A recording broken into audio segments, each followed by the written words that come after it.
done. And that sounds a little cruel, but the truth is they're actually relationships that we like to be in. We're really pleased to be in those relationships because they're high expectation, and of course they're also high support. And when I refer to relationships, I'm often talking, I guess, I believe that there's two types of relationships in any organisation. Most of us are pretty comfortable with the idea of saying that relationships help and that they make a difference in an organisation, good or bad. But a lot of us also won't, speak to the idea that, that there are different levels and different capabilities when it comes to relationships. I talk a lot to, first of all, I get a little bit concerned about the blind builders, the people who build relationships just because they feel good. So they're the ones that you can kind of walk past their team meetings and you just sort of get that whiff of incense and you get that feeling that everybody's sitting around singing Kumbaya all day, but there isn't a huge amount getting done. So everyone gets along really well, but they're not actually using those relationships for the purpose of the organisation.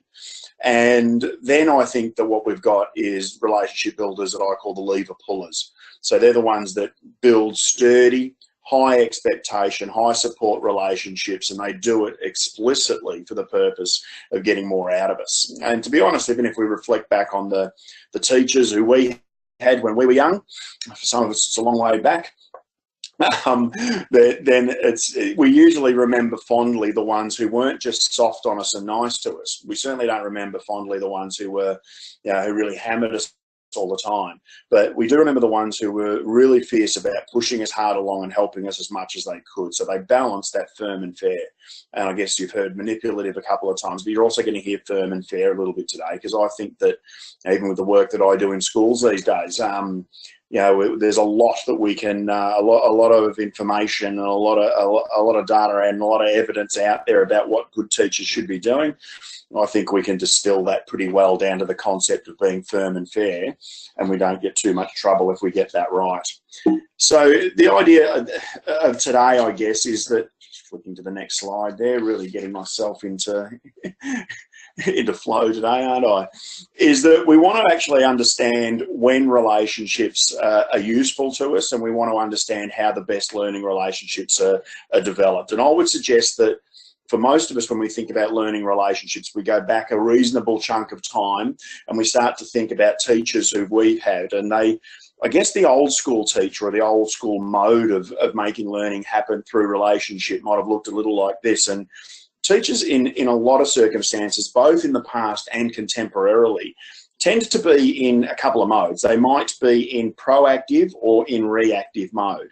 And what I mean by that is that in the old days, though, the proactive mode, what's the thing that they planned to do, and it was about information and it was about knowledge. And what their intention was no matter how cruel they needed to be, they were going to kind of lift the lid on our heads and pour that or cram that information in and make sure that we had it. And this was useful in an information age or in a knowledge age.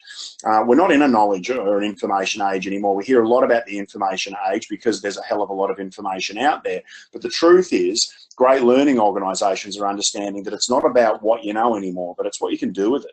And even further than that, it's about what you can create with it. So in a proactive mode, they were all about trying to cram that information into our heads and hoping that the job was done of setting us off into the world. And as most of us know, when we think about even the way we performed in exams and tests and things like that in the past, that I know that I did a fantastic job in year 11 of passing maths, and we were learning about trigonometry and calculus, and they were really complex things, and I was really challenged to get that right. But I crammed and I made sure that I really understood it. When I got to that exam, I did it beautifully. And I reckon if I'd sat the same exam 4 weeks later, I wouldn't have had a clue. So information stays in our brains only as long as it's useful, and we need to be using it. And so what we're looking to do is to bring applicable and to bring cutting edge information to people, and then to create an environment where they do it well. Now, in reactive mode, the old school teacher is pretty cruel and focuses on punishment or harsh penalty as their way of solving problems. This is how they react when a problem comes along. I guess even the faces on the people in this old photo here sort of tell us that this is that mode that we find ourselves in when we're solving problems in the old school learning mode. And we ask adversarial questions like, you know, all right, what's the problem here? Who's at blame, and who do we need to whack on the head about it? And we place ourselves all the time as the judge or as the arbiter in this situation. And what we know is that placing ourselves in that role is actually detrimental to relationship. So even though the contemporary teacher might find themselves in proactive and reactive modes, it's really important that they see their role differently. And what I would like as the outcome of today is for you to leave believing that you are pedagogical scientists. And I'll break that down just a fraction for you. Pedagogy is I guess I think the best definition I've ever heard of pedagogy is that it's the science of teaching combined with the art of learning. So it's whatever we do to try and get terrific learning to happen is what we call pedagogy. And the peda part in this comes from the fact that it's most often applicable to children and in the school or the younger learning environment. But I want to say that, you know, I've certainly many times in my life has been described as a big kid. So I think a lot of the rules that apply to great pedagogy in the school classroom actually apply in the adult learning environment. And if we can take some of the tips and the tricks, and some of them aren't so enormous, and take them out from that environment and what's happening these days and bring them to the adult learning environment, then we do a really great thing. So our role is to actually just think about all of the ingredients in the experiment. You know, how is it that we're creating that environment where wonderful art can happen? So we view ourselves as the scientists and we view our learners as the student. What you'll notice about the old mode is that it's really about what the teacher's doing. In the new mode, it's really about what your learners, what your team members are doing. And so our job is about thinking about them, and our job is creating an environment where there's a high expectation that they will produce fantastic art. In a reactive way, when we talk about problems that come along in our organisations, in a reactive way, what we're talking about is providing a process and providing a learning methodology where we learn from our mistakes and where we don't experience what we call stigmatising shame. And when we experience the shame, I'm going to talk to the brain just shortly about the way that shame manifests and stops us from learning particularly well. But when we experience shame that stigmatises us, that reinforces something bad about us, unfortunately, once that stigma is applied, we tend to live up to it. Even if it is that I'm always the one that's late to work. You know, so if you're the late one, we all like to be good at something, so let's get good at that.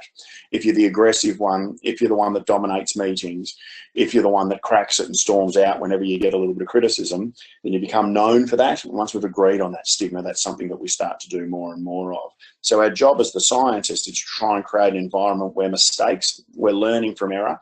Now, trial and error is certainly still a very valuable way to learn, although many of our organisations are so incredibly risk averse that we eliminate the opportunity to learn from trial and error.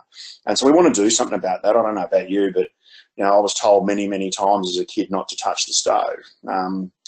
I learned by touching the stove, so we don't want to eliminate it because it's certainly a valuable way to get somewhere in terms of trial and error. So, like I said just a minute ago too, I guess that's me framing up the content of the webinar, but I also want to frame up a little bit the experience of the webinar today. And I want to remind you that it's small things.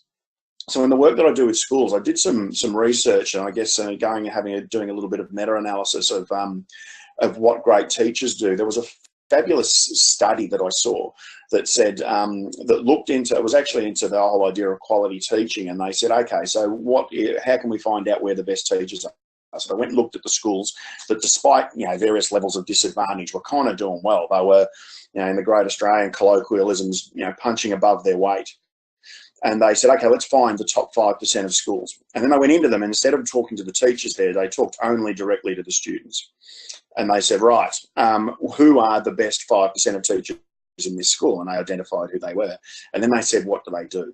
And the number one thing that came back is that they say good morning and they use my name.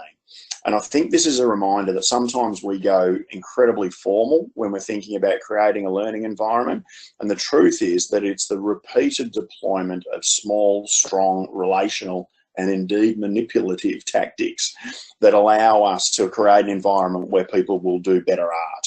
And that's what we're looking for.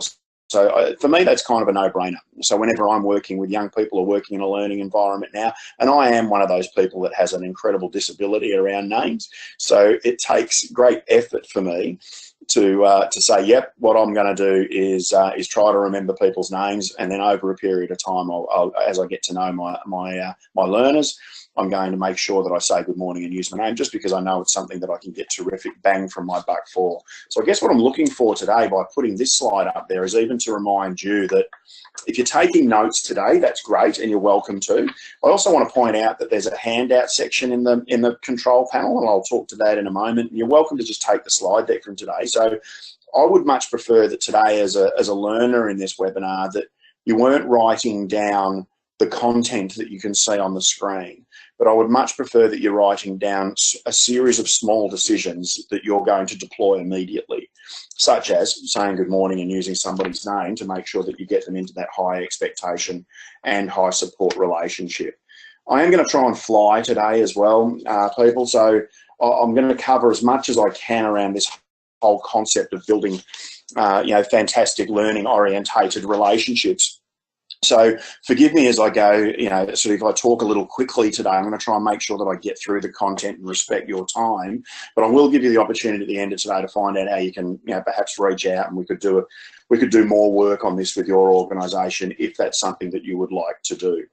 I'm also going to highlight to you that we've got a control panel here today, and your job, as much as I've mentioned that thing about manipulation, your job should be, and your intention should be, to try and manipulate me today. So I should not be the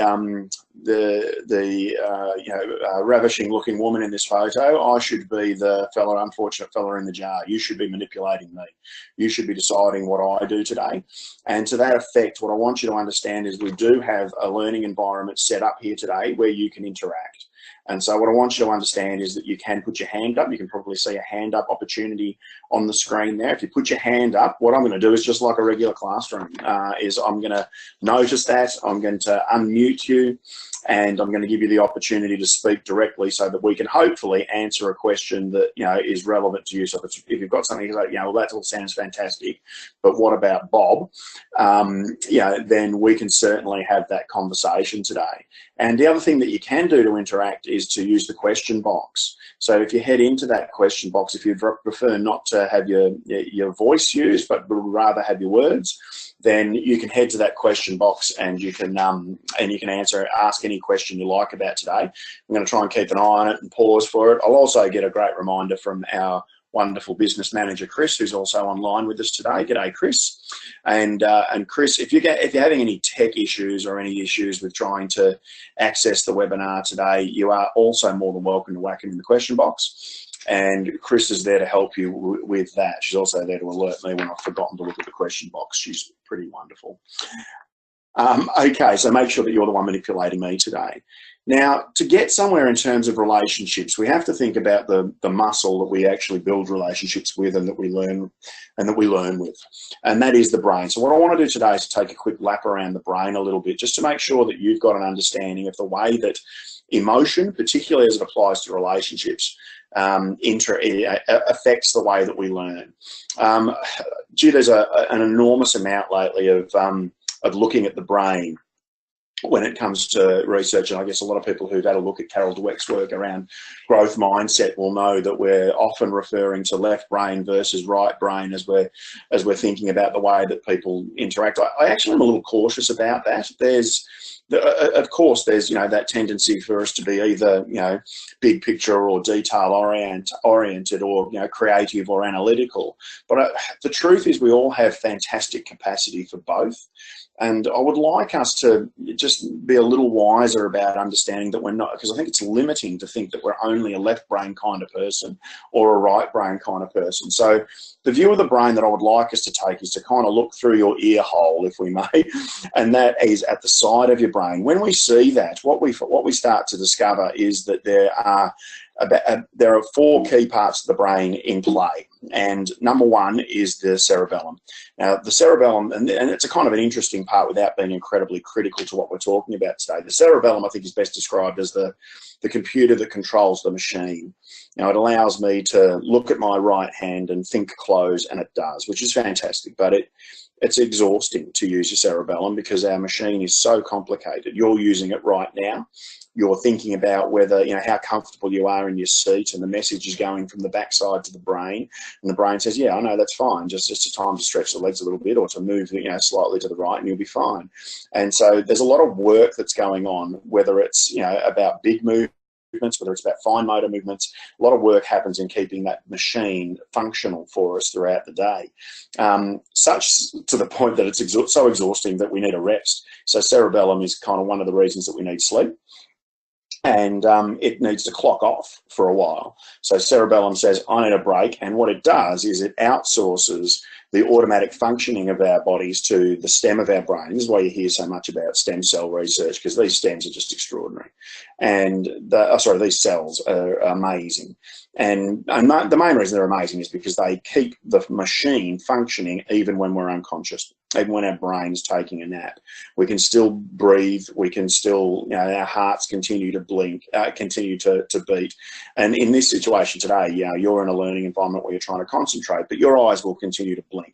And that's really great because, if you had to remember to do those things, you would find it very difficult to concentrate. In fact, you'd find it very difficult to use what we call the neocortex of our brain. So the neocortex is that large cauliflower-looking mass, and in human beings it's enormous. It actually is what sort of distinguishes us pretty much from other species and provides us the opportunity to have amazing things like foresight and insight, which even though we've descended from the apes, many believe, then there's certainly no apes who have attended webinars this afternoon. So the neocortex is what has allowed you to look further into the future and make decisions about delaying gratification. It's also where we do our processing, our thinking, our planning, our creating, our language, and our logic all come from our neocortex. So it's incredibly important. And the truth is, at work, we would like our neocortex to be on. We would like ours to be on, and we would like the people who we lead to have their neocortex switched on, because when we're at work, we do our best work when we're thinking. The bugger, of course, is that when you're at work, there's a part of your brain that keeps getting in the way, and it's in human beings, it's called the limbic system. And the limbic system is, if the neocortex is our thinking center, the limbic system, often referred to as the reptilian brain or the ancient brain, is our feeling center, where every single emotion that we can bring up in our bodies has been evolved within us for a reason. It's usually to help us to survive or to socialize. And whether they're positive or negative, they're important. So, the positive feelings are great because they tend to enhance what's going on in the neocortex. So if we have an enjoyable learning experience that we think is fun and we have the odd chuckle, then we tend to remember more of it. If we have a terrible feeling emerge, such as fear, and we need to remember, though, that fear is a very negative emotion, but it has its role. Fear's job is to keep us safe. And that means that, I wonder if any of you could imagine driving to work today if we didn't have fear. But another negative emotion that I mentioned earlier on today is shame. And the shame that comes along when we publicly are humiliated for the errors that we make when we're trying something new, when we're experimenting, when we're creating, when we're doing that high-level thinking that we want our people to do at work. If they fear that they're going to be shamed when they are doing that incredibly complex neocortex work, then their ability to do it is compromised. So what we're looking to do is, through our understanding of the brain, is say, how could we work towards positive limbic affects or feelings, being the things that are the hallmarks of our workplace, the hallmarks of our teams, because they create both productive environments and they certainly create respectful relationships. And it's within those respectful relationships that we tend to get the best results from people, which is primarily what we're really looking for. So let's get clear on that idea of respect and how we can get it. So if I was to pop this one on the screen here, I'll actually ask for a little bit of interaction here. If you've got access to the question box there and you feel like you can answer this one, I'd be really interested to know what you think. So if I ask the question, I always expect to be treated by those I respect. Can I ask you just for a moment, would you pop in the question box what word you think goes into that gap there? You've got just a moment. I'll give you just a second to have a think about it. Which word or words, you might have a couple of options that you think could go in there. Give you a couple more seconds to get the word in there that you think. Ian reckons we like to be treated the same. That's fantastic. Yeah, good. I'm really pleased with the answer there that we've got from Andrew, which is that we like to be treated fairly. I'm really glad that one's there because otherwise the slide just doesn't work. So most people, when they're asked this question, like to be treated fairly by those that they respect. And so what I want to do today is to get really clear about how it is that we can generate fairness and how it is that human beings experience fairness in the learning environment. So I want to ask a question first up, and that is that where do you think we want our fairness? Do you think we're most interested in the fairness of a process, or do you think we're more interested in the fairness of an outcome? And when I do ask that question, I tend to get a lot of people who say things like, oh no, it's all about the outcome, just give me a fair outcome. And there's a lot of compulsion in society these days to make us think that it's all about the outcome. If you go and look at the arguments that exist in sport over whether, I know we've got people from various states today involved, but if you're interested in the AFL tribunal or the NRL judiciary, the arguments about whether it was a fair thing or not are usually about the outcome, usually about whether the perpetrator got 3 weeks or whether they got 2 weeks or whether they got off. And we'll compare it to other outcomes to try and establish what was fair and what wasn't. But the truth is that there are two types of people that leave the judiciary or the tribunal. There are the ones that get out of the lift and they grumble and huff and their whole entourage says no comment as they get into the car and spin the wheels and take off. And then there are those who actually stand there out at the bottom of the lift and they say, you know what, we're pretty disappointed with the outcome there, but we feel like we got a fair hearing, so we're just going to have to cop it on the chin and move on. And this is the point that I want to make here, is that they may have both lost from that outcome, because usually you do at the judiciary or the tribunal. But the truth is that they will cop it if a fair process was established. So for all the temptation to think that it's all about just getting fair about outcome when you're working with people, I want you to actually stop and imagine that it may be more about the process. I love this picture here, just mainly for the reason that, that my mum used to do this to myself and my sisters when I was younger, which was to, that whole thing, if there was something we needed to share, then one person had to break it in half and the other person could choose what they were taking. And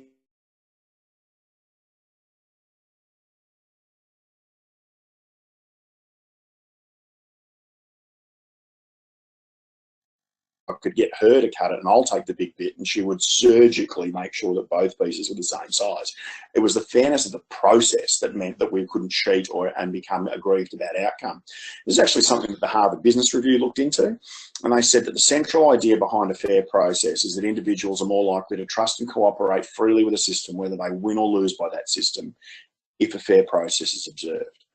So what we want to do is to get our heads into what is it about a process that makes it fair. We believe that there are three underpinning principles that sit behind making a process fair. And the first is engagement. And that means involving team members in decisions that affect them and basically asking questions, getting a little bit what we call Socratic on them.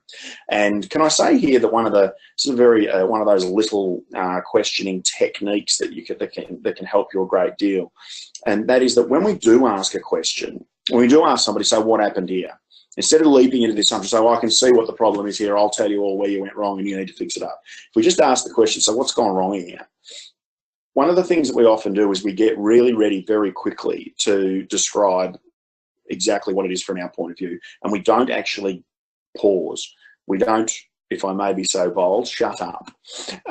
So getting Socratic and asking questions is fantastic, but if you don't pause, if you don't wait, they don't think. Because what people are used to often is getting a speech from us. And in that speech, they don't have to think. It's a very low expectation situation when we make a speech at people, because all they really need to do is endure. They just have to get to the end of it. It's only when we actually create an incredibly uncomfortable pause by going, no, I'll just give you a moment to think. Tell me in your own words how you think this has gone upside down. And it's only in that moment that they really start to think, even if it's just, how do I get this freak to go away and leave me alone? So we want to make sure that we get them involved, because even if they are the ones that have stuffed up, even if they're the ones that have made the mistakes, asking for their side of the story about it engages them in it. if we launch a coronial inquiry into how dysfunctional and incompetent somebody has been by going to speak to a whole bunch of other people, they know about it and they clock out of it. And the truth is, in teams, if we want to, there was a great expression that I saw recently that, that said that, in great teams, people get together and talk. People get the whole team together and talk about winning. In losing teams, small groups of people get together and whine about the coaches or what's wrong. So it's about getting people engaged and not splintering off in different directions. It seems such a small thing, but if you can just ask them what the story is from their point of view, then you can make them a part of the problem immediately rather than have them clock out and blame people behind your back. It's a problem solving and a reactive methodology that can work incredibly well. The second principle behind a process being fair is undoubtedly explanation. And I find this a really useful one. And it's certainly, I know that today when I'm talking about leading like a great teacher, I'm using a couple of stories from my own school experience, my experience of working in schools. But I know that there's been times when I've stopped with students and, that the old school teacher will ask questions like, what happened, who's to blame, and then what punishment do I need to dish out? The great contemporary teacher will ask questions like, what happened, what's the damage, and how do we fix it? And so I've found myself sometimes sort of trying to cram the old school model into the new school. And I found myself with kids, sometimes sitting down with a couple of kids who've been incredibly rude to a PE teacher. And I've said to them, we've had this chat about what's gone wrong, and we know that you were very rude and you swore at your PE teacher. We know that humiliated them and made them feel really angry. And so what we're going to do about that is you're both going to go out at lunchtime and pick up 50 papers each. And it just makes me go, hang on a sec. I don't think we actually fixed the problem. The real problem here is that you have humiliated and angered your PE teacher. And I want to know what it is you're going to do to fix that. And that might be going over and helping them clean up the sports shed at lunchtime, which is a much more productive outcome because it fixes the problem. What we do when we focus on purely punitive methodologies is that we distract people from problem solving and we drive innovation underground. So everyone involved should understand why a final decision has been made. They should understand that it's been made, to fix the actual problem, not from a punitive point of view. And it creates that powerful feedback loop where people can go, actually, no, that didn't fix the problem. And so we need to get to work on problem solving rather than the old linear approach. And then the third process, and this is really important, I guess when you get that team member, you might get Bob, who, all this sounds well and good and asking questions and, and making sure that you fix problems, but none of you have met Bob, and he's a complete pain in the neck. And he's recalcitrant and he's a recidivist. And so what I mean by that is he just repeats the same behaviours over and over again. And some people think this methodology of creating a fair process is a little soft because all we seem to do is sit down and have a good old chin wag about what's been going on.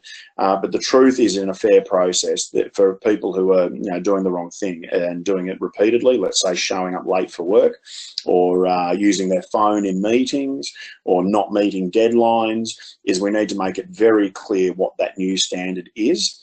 Can I suggest to you that working on one standard at a time is a really useful thing to do? I know that if even somebody with whom I have a fantastic relationship, if they come into my life and say, Adam, I just want to have a chat. I'd really like you to do a few things for me. I'd like you to, drop 10 kilo. I'd like you to, not have a drink on the weekend anymore. I'd like you to, exercise much more regularly. I'd like you to walk the dog more. I don't want you to watch any more of that reality TV nonsense. And I'd really like you to speak a little bit more, in a more friendly way to your children. I'm probably likely to tell that highly respected person to get nicked. And the reason is that none of us pick fixed behaviour in clumps. We're very big on, it's really important to us to have support to fix behaviours in the pattern with which we've been designed to fix them, which is bit by bit. And one behaviour at a time is really important. So get clear about what the behaviour is that has been repeated, that won't be tolerated any further. Get clear about what the new standard is. Even if it is that, you can set a reasonable standard without being ridiculous. So it might be that, once a month, I will forgive you. I'll give you grace about being less than half an hour late for work. But every other day you need to be there. And if you're not, then this will be the consequence for doing that, or you'll be getting your first warning. You'll be getting, we'll be sitting down and having a more explicit performance conversation, or you'll be making that time up, out of your lunch break. So, be really clear with people about what the expectations are, because the reaction we get from people when we all of a sudden decide to just hit the punitive button because we've had enough of being nice to them is often that they push back because they get a sense of shame that emerges out of it. So really important that we start to very clearly understand that fair process is about making sure, this is what a terrible slide, apologies for that, the colour didn't quite work, colour change didn't come through there. So it's really important that we understand what those components of a fair process are. What fair process is not is decision by consensus. So it's not about going around your team and working out what everybody wants to do. If it involves a certain person or a certain group of people, then just get to work on that part and move forward. It's not aimed at making people happy. Working this way is not about happiness or harmony. It's about effectiveness. So we're not in the happiness business, we're in the effectiveness business. And it's certainly not about democracy in the workplace or indeed the learning environment. I had a group of students once who thought it was. They thought because I discussed a lot of things with them that they had a vote. And one day they had put a bunch of suggestions on a meeting board that we had in the classroom, a group of about 10 to 12-year-olds. And they were very clever kids. And so we got to meeting time and I said, could you tell me what the first suggestion is? And they said, yeah, the suggestion is we do too much maths and we shouldn't do so much maths.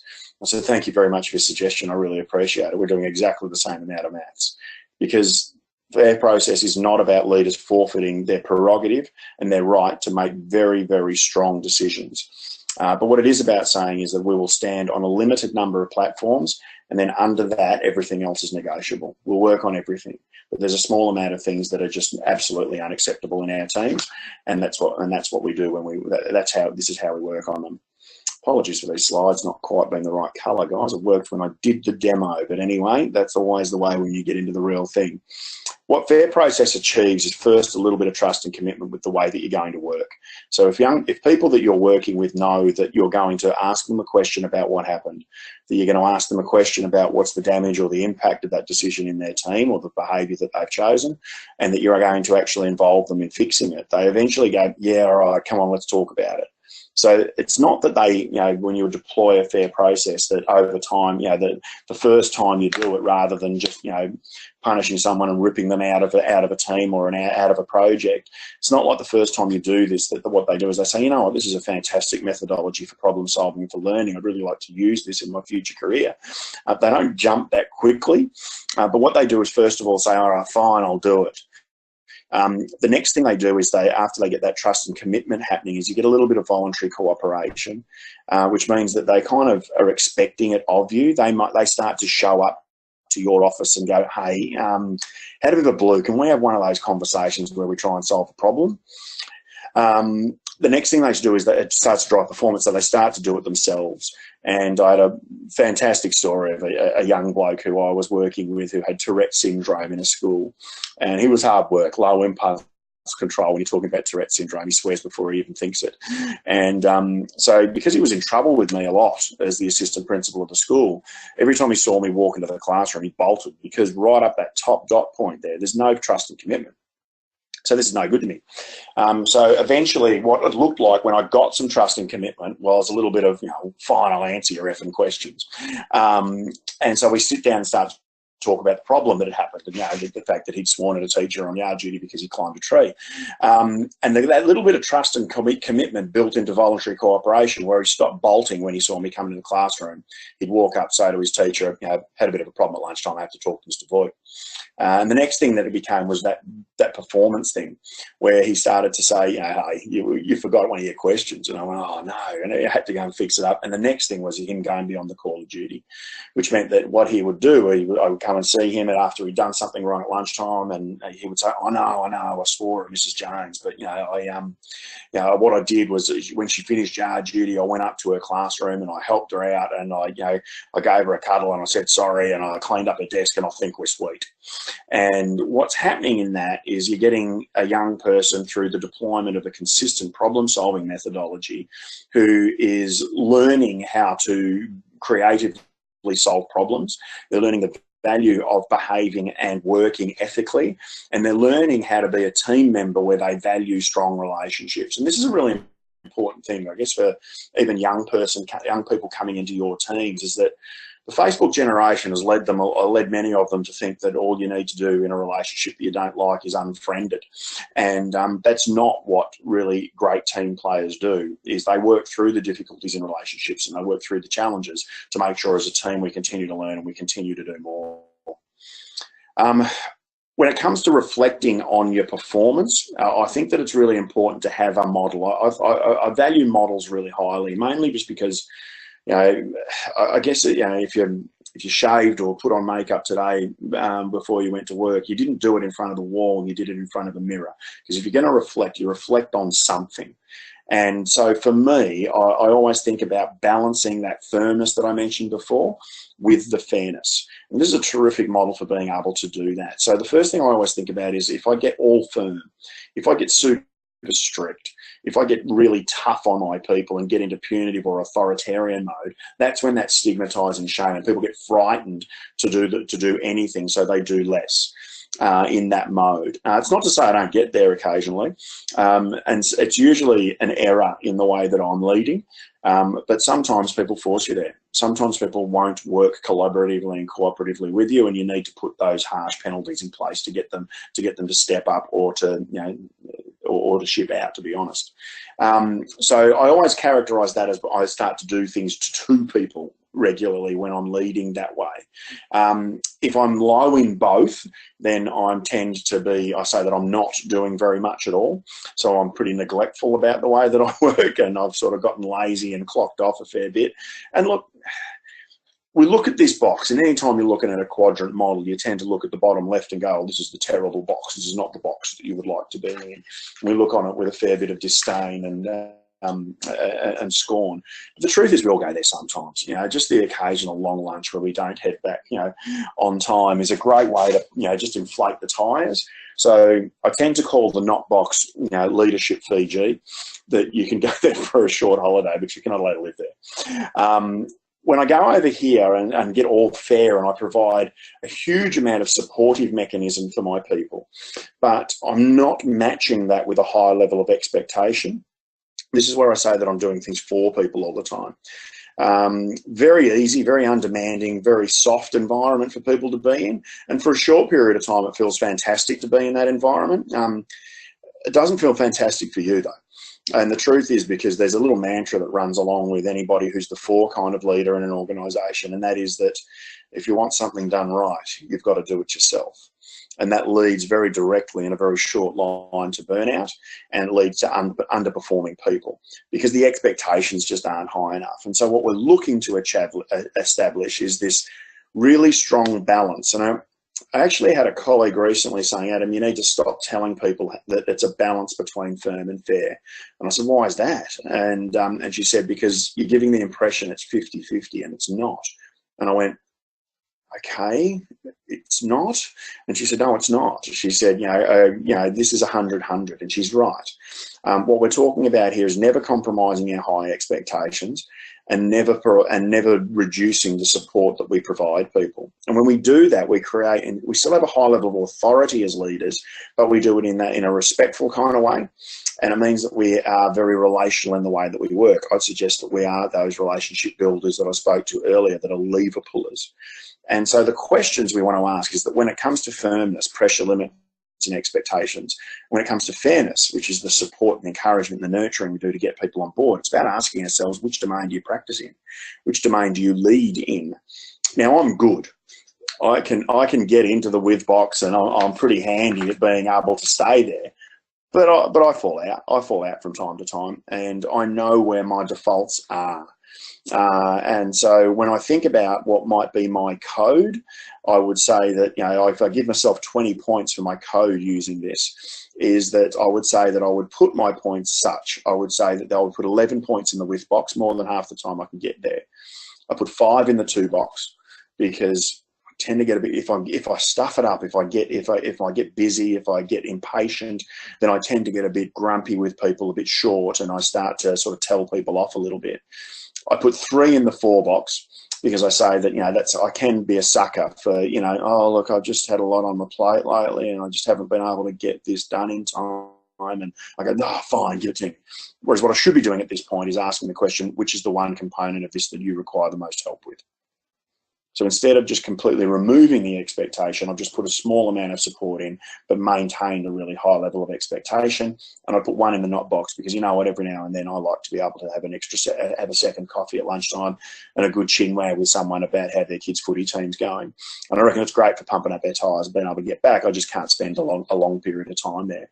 So if I was to run my code as a C across the screen, a letter C, I would be an 11, 5, 1, 3. That's me as a leader. And it's really not about me feeling any shame about not having all of my points in the with box, because sometimes people force me. There are certainly times in the teams that I've led where I need to do things for people. I was leading a team where one of the team members came to school and told me that her partner had just been killed on service in Afghanistan. It's not time to have a high expectation of that person at that point. It's time to tell her that, we're there for her. We're going to do some things for her. We're going to be purely supportive, and we're going to scaffold over an appropriate period of time our relationship back into the with box. Because that's the intention here, is that whether you had to or whether you're stuffed up in your leadership, it's about what's the work that I can do that would bring this back to the with box. Whenever I run a learning environment or a piece of training, I also will use this when I get to the car. I have a 10-second rule, which is I have to reflect on this very model for 10 seconds before I'm allowed to turn the ignition on in the car. If I'm training in Darwin, then sometimes I cheat on that one and say the aircon in the car can go on, but I'm not allowed to put it into drive until I've reflected. But I always stop and think, okay, where would I pinpoint my day on this training today? I'd say, was I in the 2 box? Did I put a lot of expectation in front of these people, but did I not really give them the chance to ask questions? Did I not give them the chance to contextualise it? Did I not take my time? Did I not answer their questions? And that would say I've done the workshop or the training to them. Did I put it in the not box? Did I just include a lot of videos today so that I can just get through from 9 until 5, and so that we could all clock off and I can collect my paycheck and move on? I'm pleased to say I very rarely end up in the not box or deploy anything that's about the not box when I'm running a training program, but I know it's there, and I know it's there to think about whether I've slacked off at all in my delivery for people. If I also think about whether I've done the whole thing for them, have I just made people feel good and made it easy and not challenged? Have I not provoked a little bit? Have I not had people go, gee, I'm a bit uncomfortable with this? Because good, we learn things when we're uncomfortable. And myself as a trainer, I need to provide an environment where I have people go, boy, this is a bit harder than I thought it would be. I just need to make sure I match it with the highest levels of support. So, I'm always thinking about, did I challenge enough when I think about, did I drift into the 4 box or was I in the with box? And sometimes I go, I was kind of on the line today between the 2 and the with, and I think next time around I would bring in a bit more discussion opportunities so that people could make more sense of that day of training. So it's a wonderful reflective tool that can be used in a multitude of ways to think about what sort of learning leader are you being. And I can think about this model after a conversation. I can think about it more broadly in terms of a relationship that I have with somebody in my team. I can think about it about the way that I've worked over a long period of time. And I can just think about it, really informally. I think the best models are really simple. So I need to be able to reflect on this model 10 seconds in the car or at the traffic lights or in the shower or, somewhere that's really easy to reflect upon. So simple model of 2 with 4 not that I think can make a massive difference in the way that you think about your learning leadership. Look, I guess they're the key points that I really wanted to get through today, but I want to remind you that the learning doesn't need to stop. If you go to that handout section in your control panel today, you are certainly capable of downloading the slide deck today. Very happy for you to use that to speak to other people about what you've been learning today, and to get in touch if you think that I can help you out with that. Like I mentioned a minute ago, we run a lot of training now and a lot of workshops for organisations around how to make this learning stuff happen more efficiently, and we get into a lot more detail about what those small tactics as well as what those overarching philosophies are that really bring people together and have them learning at a higher level. I think I'm so sick, like I said, of that old learning methodology where we open people's heads up and cram in the knowledge. I want to create an environment where people genuinely collaborate, and when they're up at the higher levels of learning, where they're assessing ideas, they're evaluating problem-solving methodologies, and they're creating new products and new ways of doing things. So that's what we do in that training. And if you'd like to have a yak with me about how to make that happen for your team, just whack the word chat in that box there, and we'll have a chat. We'll have a coffee if you're local. We'll have a Skype if you're somewhere else. We'll have a chat if you don't have Skype on the phone, and we'll make that conversation happen. More than happy to serve you if we can, and that'll probably finish us up roughly for today. If you'd like to get in touch, you'd like to see the work that we're doing, then feel free to use either of my personal website there or the Real Learners website to see what we're on about. You can get in touch with us by either of these email addresses or the phone number that you can see there on 1300 789 422. And the last thing I want to do today is to let you know that we ain't finished. That next month, we're going to run our webinar on a Monday next month and try and get in at the start of the day. There's a lot of conversation out there at the moment about the flipped learning environment. And what that's about is saying, can we not just be cramming that content down people's throats every time we get to see them? What would it be like if people access the content anytime, in a place and a time that suited them? And then when they got together with us, well, they actually said, let's do the coaching, let's do the creating, let's do the work when we're face to face. So what we're looking for here is to have you understand not only how you can flip the way you deliver content in your organisation, but we also want you to know how you can flip the assessment of it to actually know whether people learned or not. And we want you to understand how you can flip the evaluation of that as well. So you're going to get a notification about the setup for that webinar in an email in the next day or so. So I'm going to give just a few seconds here for anybody who might like to ask a question. We've had a high level of engagement today, but we've had a real low level of interaction so far, but that's all right. We can live with that.